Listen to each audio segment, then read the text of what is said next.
I want to give you a quick tour of Desire to Learn, which we'll call D2L from now on. And normally would do this in person on first day of class, and everything's going to be a little more awkward this year, but hopefully we'll figure it out. So I'm recording my screen, which is going to make this a big file, but we'll see if it works for you. Hopefully it will help. And if you don't need this, you can stop right now and just go into Desire to Learn and tool around yourself. So you can go get there through the portal. I just log in this way and log in. And of course I have a million courses. Let's go down and find our fall chemistry 2020. And this is what it looks like. I like to keep it as clean and simple looking as possible and have everything available for you on the opening page. So it's also available through these menus if you're used to doing that from other classes. But this is what the opening page looks like. On the right side will be just various resources, and this handout section is really going to be the whole content of the course this semester. So each week or each class day, Monday, Wednesday, Friday, there will be the date of the class and then a link to that content. Now that will link it directly to what's in this content as well, but it's going to be organized here in a clear fashion with the date. And there's going to be various different ways that I will post content. I probably should wait until we have some of those on there. There will be PowerPoints, but not that many in chemistry. A lot of times it's just solving problems, and in that case it'll be YouTube video of me writing on paper, solving things just like I would on the board, or showing graphs in PowerPoint and back and forth. So I'll record in different modes depending on what the content is, but it'll be posted here. So you can just click on the link and you'll see what we'll start with on this first class period is these are the elements we have to know, which is really from chapter 2, but I want to give those students who haven't had a lot of chemistry background an opportunity to have enough time to memorize the 44 elements that I asked you to know in chapter 2. And we're also going to do our online homework. The first assignment is practicing learning those elements. It's just a good, simpler way to get into using the online homework system.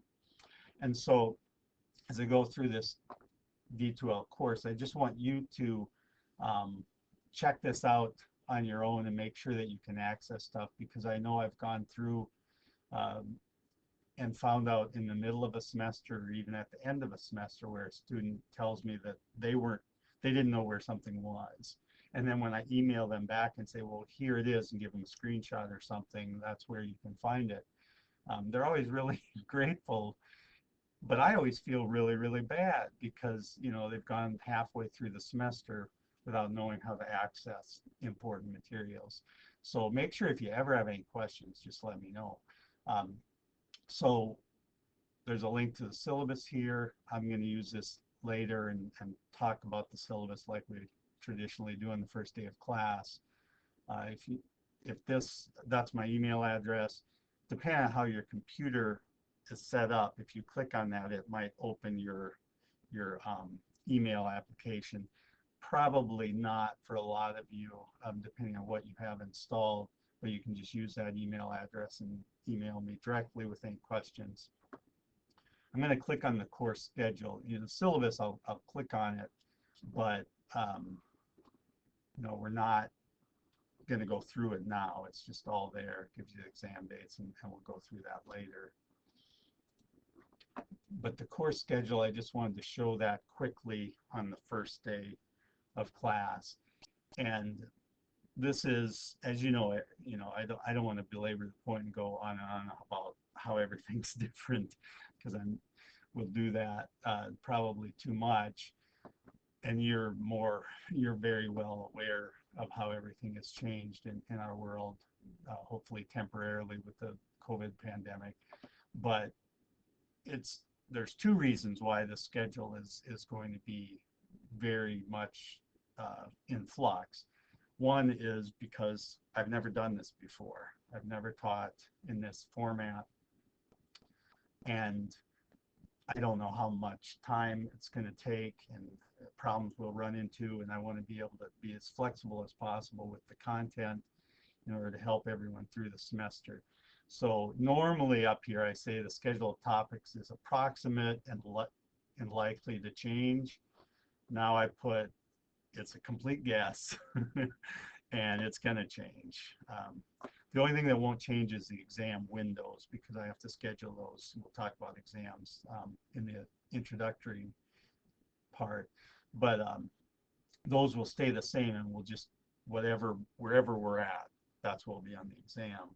So in terms of the topic, I don't know if this will be the topic each of those days or where we'll get.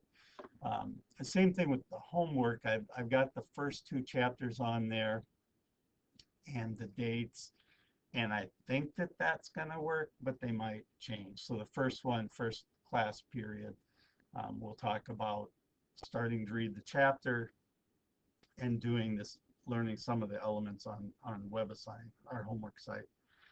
So that's the class schedule.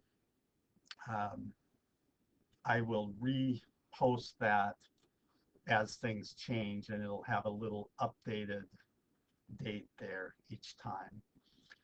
And then there's a link to our homework site. This is extremely important. So the first assignment you have is to log into WebAssign. There's an explanation how to log in. It hopefully will work for you and everyone will be able to get into the course. I do want to say that it's sometimes causes problems for some students, and if you have any problem, just email me right away. But the most important thing on the first day of class is logging into WebAssign and making sure you can access that. So you can click on this link and log in with your information. And so I create the roster. So you are already added to our WebAssign course. I don't use this class key. So you're on the roster. I create it using your USD email address. You have to use your USD email for all communications with your instructors about anything. And then I use the ID number that I have in the class roster. And so when you log on, use your USD email address, and then your password is USD in all caps, and then your student ID number.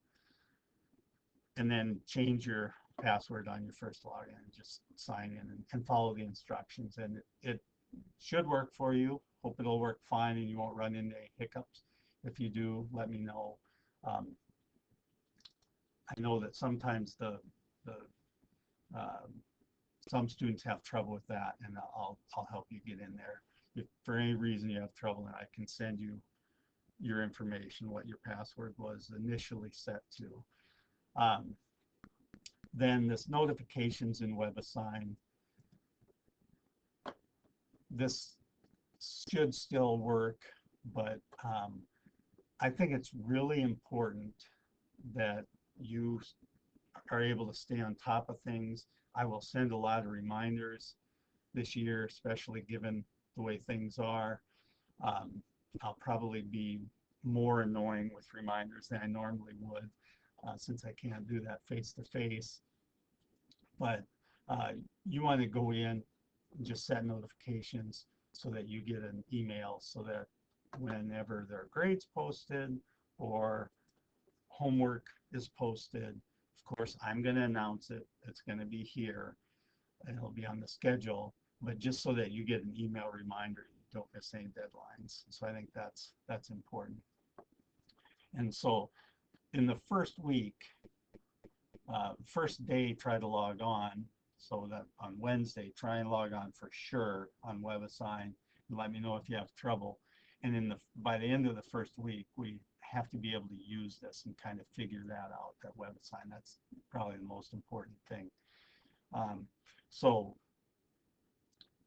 the other thing that I wanted to show you on here, so important parts, handout section where each day we'll have what we're doing that day, the content will be posted. The course schedule they'll update frequently, and then access to the homework site, and then communication. So in a large class, and I've taught large classes for, more than 20 years, and the first thing that I did back when the internet was invented, that's how old I am, was figure out a way to have discussions online so that you can post a question any time of the day and get an answer, usually pretty quickly, but certainly by the next day, within 24 hours. I answer questions every single night.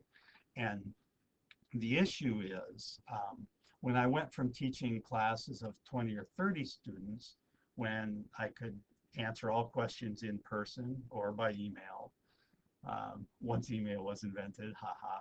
But anyway, when I went from a class of 20 or 30 to 250,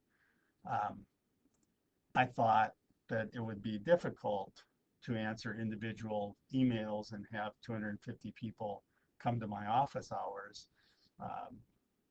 And I needed to figure out a way to magnify my efforts, right? Because you can't, I mean, even if I was the fastest typist on earth with the fastest internet connection, I couldn't answer all the questions from 250, 230 students that I would like to be able to answer. So what we need to be able to do is have an online discussion where students can post questions and everyone can see the answers. So this is like an online help session where everyone can be there. They can hear other students' questions, and they can see the answers to the questions.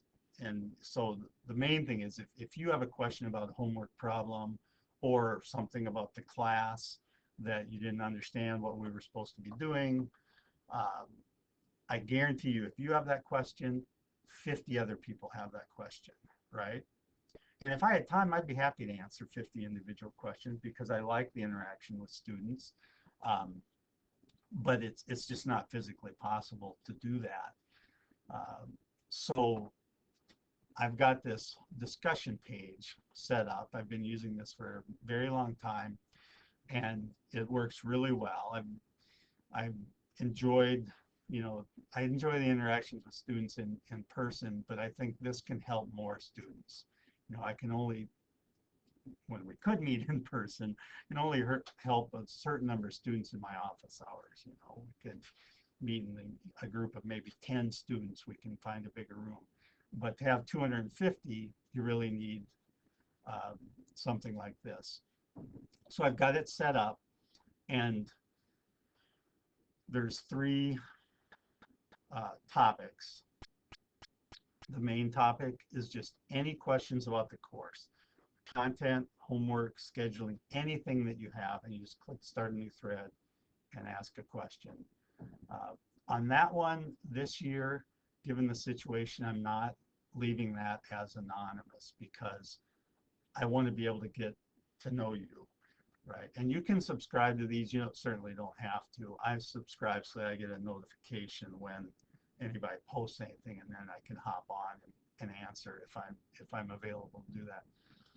So if you just click start a new thread, and I'm going to say, I'm going to give an example. Chapter 1, question 3. Let's say I had trouble with that. Oh, someone's coming in my office, which they're not supposed to do. Oh, hi. I'm recording, sorry. I'm in the middle of recording, and someone just poked in. So you can just post, hey bit, and I'm not going to re-record this because that's just not feasible. Hey bit, I had a question on number 3 where do I start? Thanks. I'm Joe, so I'll just say Joe. And normally, if you post something like this, okay, I don't like the way it displays, but there's the question. And then I can just answer that for everyone. Now, the best thing to do, since I didn't have a real question here, I couldn't really do this. The best thing to do is to tell me what you tried. Because if I get a question like this, I'm just going to get you started, right? I'm going to say, well, this is like this kind of a question, and start with the definitions and see where that gets you, or something like that. So I'm not going to just give you the answer, right? That wouldn't help anyone learn anything. But so this can be a really powerful way to learn chemistry, and you can do it whenever you have time to do it, right?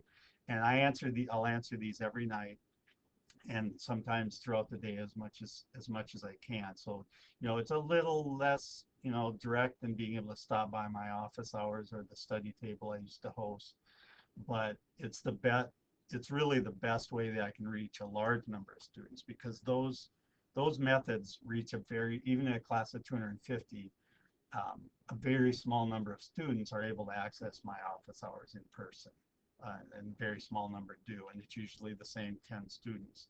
Um, this way everyone can see everything, post questions. I'm expecting there to be hundreds and hundreds of posts this semester, right? That's the way it should be, and I will answer all those as fast as I can.